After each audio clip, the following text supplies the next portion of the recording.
So just when you think you know everything about Wandsworth prison and about Daniel Khalif escaping from there under the bottom of a truck, now we discover there's news just coming out about a man in a critical condition who has been taken to a major trauma centre after emergency services were called to the prison.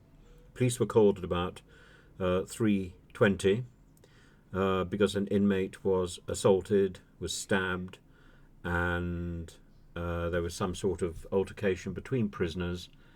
There was an air ambulance involved, and officers in London Ambulance Service attended, and a man has been taken to hospital for treatment because of a stab injury. He remains in a critical condition. So, even if you had any suspicions that our prison service was in a critical state, now there's another story which makes it quite clear.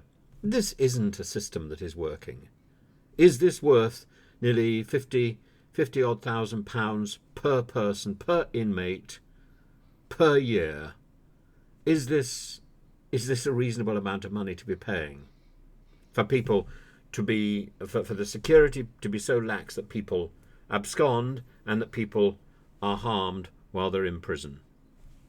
Is this money well spent? Another example of total chaos that ultimately comes down to the Home Office, the Prison Service, the Justice Secretary, these absurd individuals in Parliament who are in control of organisations that they simply cannot control. It's pathetic and it's embarrassing.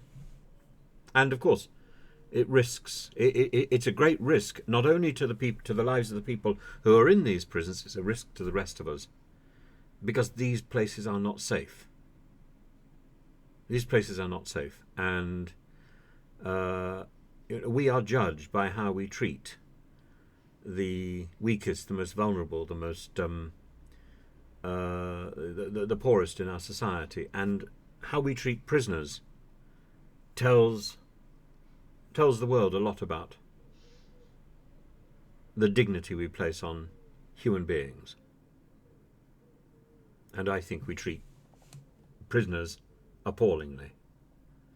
And it's something that we were turning round until very recently.